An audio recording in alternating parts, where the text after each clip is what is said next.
ప్రేమ స్వరూపులారా, embodiments of love. ప్రాచీన కాలం నుండి భారతదేశము ఆధ్యాత్మిక తత్వ ప్రచారమును సమస్త ప్రపంచమునకు కూడాను ప్రచురింపజేసినటువంటిది వేదము.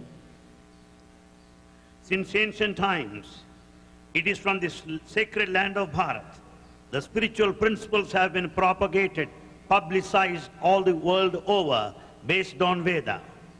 ఈ వేదము యొక్క అంతరార్థం ఏమిటి? What is the inner significance of Veda? ఈ ప్రబోధనల యొక్క అంతరార్థం ఏమిటి? What is the inner meaning of the ఈ teaching? ప్రచారం యొక్క అంతరార్థం ఏమిటి What is the significance of Veda? అని విచారణ చేస్తే ఈశాన సర్వ విద్యానా, సమస్త విద్యలు కూడాను దైవ స్వరూపమే. On inquiry we will understand that all forms of knowledge are Eshwara divine. సర్వభూతానాం, God dwells in ప్రతి all ప్రాణి యందు, creatures.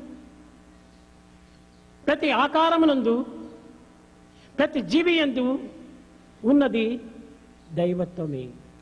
In every form, in every living creature, there exists the divinity. ఇది అది అని చెప్పనయ్యా. You cannot distinguish this than that. అణోరణీయాన్ Mahato మహీయాన్. It is the small. మానవు నుంచి మేరు పర్వతం వరకు కూడాను దీని యొక్క స్వరూపమే. It is the manifestation of the divinity which is visualized from the smallest to the small and the biggest to the ఈ big. విశ్వమే Vishnu స్వరూపం. The entire universe is the manifestation of God.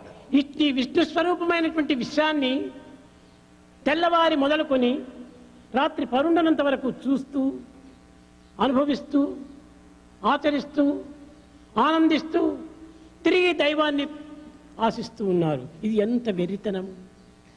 Right from the time we get up from bed and retire at night, we experience, we visualize, we enjoy the blissful company of Lord, yet we are in search of God.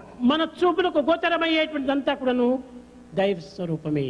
All that we see is మన divine. కర్ణములకు గోచరమయ్యేటువంటి శబ్దం అంతా కూడాను దైవ స్వరూపమే. All the sound is basically divine. మన మనసునందు సంకల్పించేటువంటి ప్రతి సంకల్పం కూడాను దైవ స్వరూపమే. Every thought is prompted by God. హృదయం నుండి ఆవిర్భవించేటువంటి ఆనందమంతయు దైవ స్వరూపమే. Bliss that arises from heart is God. చూచున్నది, విన్నది, అనుభవించినది, ఆనందించినది అంతయు దైవ స్వరూపమే ఉండగా దైవాన్ని చూడాలని ఆశించుకోవటం ఇది ఎంత వెరితనం! What all that we see, hear, experience and enjoy is divine, but నీవు yet we క్షణ క్షణము కూడాను దైవాన్నే దర్శిస్తున్నావు. in fact moment to moment you see God. కణ కణమునందు కూడాను దైవాన్నే నీవు స్పర్శిస్తున్నావు. In every cell there is God. సర్వత్రా దైవంనే నీవు అనుభవిస్తున్నావు. In fact you experience the divine all over. కానీ అనుభవిస్తున్నాడు. ఏ చింతతో అనుభవిస్తున్నాడు? విశ్వము అనేటువంటి చింతతో అనుభవిస్తున్నాడు ఈ దైవాన్ని. He experiences God, but with what feeling? It is the feeling towards the world. విశ్వమే Vishnu స్వరూపం అనేటువంటి సత్యాన్ని తాను గుర్తించుకోలేకపోతున్నాడు. He is not able to recognize the basic fact that the universe is the manifestation of God. విశ్వమంతయును Vishnu స్వరూపమే అని తలుచుకుంటే తప్పక నీకు విష్ణు స్వరూపం గోచరిస్తుంది. When once you know that the universe is God, you will be able to experience the divinity. భావం తత్ భవతి. నీ భావమును పురస్కరించుకునియే నీ యొక్క దర్శనం కూడాను ఆ స్వరూపాన్ని ధరిస్తుండాలి. As is the feeling, so is the visualization of the divinity. ప్రేమ స్వరూపులారా, Embodiments of love. సర్వత్రా నిండినది దైవమే. God is all pervasive. ఇందుకలడందులేనని సందేహం వలదు. You don't need to doubt that God is here and Chakri not there. సర్వోపగతుండు ఎందెందు వెతకి చూచిన అందందే కలడు. God is present everywhere. Wherever you search for him, you will find him there. ఇట్టి దైవత్వాన్ని అన్వేషించడానికి తగినటువంటి కృషి ఇది కేవలము అజ్ఞానమనే చెప్పాలి. Attempt to search for God is a sign of ignorance. అయితే నీ ప్రకృతి దృష్టిని మార్పు చేసుకొని పరమాత్మ దృష్టిని హృదయమునందు ఉంచుకో. However, you have to change your temperament and attitude, keeping God in view. పరమాత్మ భావం చేతనే ప్రకృతిని నీవు దర్శించు. With godly feeling, experience the world. అప్పుడే సర్వము విష్ణుమయం జగత్ అనే రూపొందుతుంది. Then you will understand that God pervades everywhere. కనుక దైవత్వము ఏదో ఒక ఆకారమని భావించుకోకూడదు. Never consider God has got a specific form. సర్వ ప్రాణుల యందు, సర్వ జీవుల యందు, సర్వ ఆకారముల యందు ఉన్నటువంటి ఆత్మతత్వమే దైవత్వము. In fact, the Atmic principle present in all forms, in all beings, in all living creatures is divine. నీవు కన్నులతో చూస్తున్నావు. You see with the eye. ఈ దృష్టి ఎక్కడి నుంచి వస్తుండాలి? Where from you got the vision? ఆ దృష్టి యొక్క విజన్ అనగా పవర్, దాని యొక్క శక్తి ఎక్కడిది? Where from you got this power of vision? ఇదంతా కూడాను దైవం యొక్క శక్తియే. It's all the divine power. చూచున్నది, విన్నది, కన్నది, అనుభవించినది, ఆనందించినది, అందించినది, అనుభవించినది అంతా కూడా దైవత్వమే. In fact, what all that is seen, heard, experienced, enjoyed and shared is nothing but divinity. దైవం ఒక్క ఆకారం నందు మాత్రమే కాదు. You cannot limit God to a form. సర్వ ఆకారం యొక్క అంతర్భూతమైనటువంటి వాడే భగవంతుడు, ఆత్మస్వరూపుడు. In fact, God is the inner form of all of the forms around. అతనికి నీకు తోచినటువంటి ఒక పేరు పెట్టుకుంటున్నావు. In fact, you have given a name of your choice. ఇది నీ యొక్క ఇమాజినేషన్, నీ యొక్క భ్రాంతి, భ్రమనే. It's all your imagination and illusion. కనుక మనము చేసేది, చూచేది, అనుభవించేది, ఆనందించేది అంతా కూడాను దైవత్వంగానే విశ్వసించాలి. Consider that you experience God in all that you see, in all that you hear, in all that you experience and enjoy. అయితే కష్టములు, దుఃఖములు, విచారములు సంభవించినప్పుడు దాన్ని కూడా దైవ స్వరూపం దర్శించడం. But is it possible to experience God in times of difficulties, తప్పక troubles ఆ and దుఃఖం anxiety? కూడా దైవ స్వరూపమే. Yes, certainly it is also ఆ God's విచారం gift. కూడా దైవ స్వరూపమే. That ఆ anxiety is హింసను divine. దైవ స్వరూపమే. That misery is ఒక్క divine. చిన్న ఉదాహరణము. A small example. భగవంతుడు నారాయణుడని మీరు విశ్వసించారు. You can say God is Narayana. అయితే ఆ నారాయణుడే అనేక విధములైనటువంటి యొక్క నటన చేస్తూ వస్తుంటాడు. Narayana, God acts in varied ways. హిరణ్యకశిపుణ్ణి హింసించాడు, తన కుమారుడైన ప్రహ్లాదుని రక్షించాడు. And in fact, he killed Hiranyakashipu while Prahalada was protected. ప్రహ్లాదుడు నారాయణ నారాయణ నారాయణ అనే నామచింతన చేతనే జీవిస్తున్నాడు కనుకనే అతనికి దేవుడయ్యాడు. As Prahalada spent all his time chanting his name of God, he could have his ఆ manifestation. సేమ్ నారాయణుడే ఈ యొక్క జీవితాన్ని ప్రధానంగా అందుకొని దైవత్వాన్ని విస్మరించి తాను జీవిస్తూ పోయాడు కనుకనే ఈ హిరణ్యకశిపునికి ఈ యొక్క నారాయణుడే యముడయ్యాడు. Because Hiranyakashipu considered the entire life and body identification, has forgotten God, and he was killed. దేవుడు తానే, యముడు తానే. He is God and he is at the same time destroyer. కనుక ఈ రెండు కూడాను దైవ స్వరూపములే కదా. Both are the same forms of the divine. కనుక చెడ్డలో కూడాను మంచి ఉంటున్నది. There is good even in bad. ఆ మంచితనము యొక్క తత్వమే దైవత్వము. That goodness is divinity.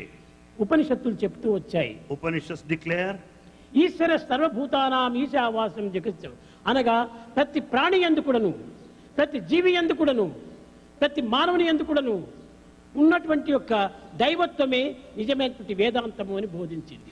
in fact, Upanishads teach that the primordial principle of Vedanta is to realize the divinity in every living creature, in every living being, in every being and విష్ణుత్వమునకు human being. బ్రహ్మత్వమునకు ఉండినటువంటి సంబంధ బాంధవ్యాన్ని ఒక్క సూక్ష్మమైనటువంటి మాటలో ఉంటుండాలి. In fact, it is explained in a subtle form, the existence of ఇతను the విష్ణువు, Atma. ఇతను ఆత్మ, ఇతను ఈశ్వరుడు, ఇతను బ్రహ్మ, ఈ పేర్లకు మాత్రం మనం సంబంధం పెట్టుకోకూడదు. Don't be carried away by the nomenclature, the verbosity, calling it as Atma or the individual. అన్నింటి యందు భగవాన్, భగవంతుడే ఉన్నాడు.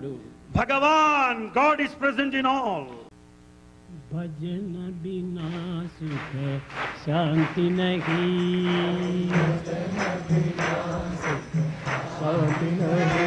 హరి భజన బినా సుఖ శాంతి నహీ,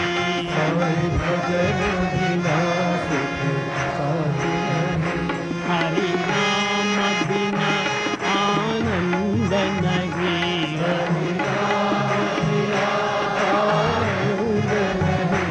హరి నామ బినా ఆనంద నహీ,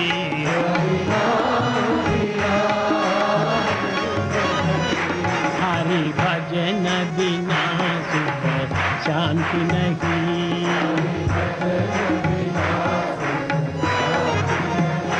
जप ध्यान बिना संयोग नहीं, जप ध्यान बिना संयोग नहीं, प्रभु दर्श बिना प्रज्ञान नहीं,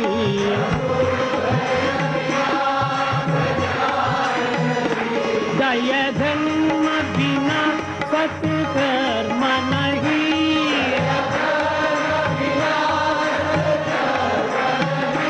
भगवान बिना कोई अपना नहीं,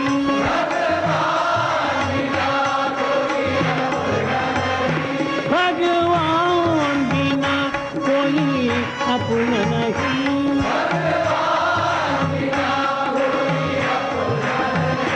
हरि नाम बिना परमात्मा नहीं,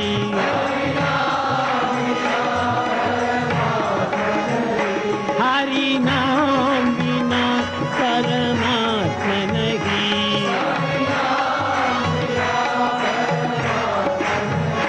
हरि भजन बिना सुख शांति नहीं, हरि भजन बिना सुख शांति नहीं, हरि नाम बिना आनंद नहीं, हरि नाम बिना आनंद नहीं, हरि भजन बिना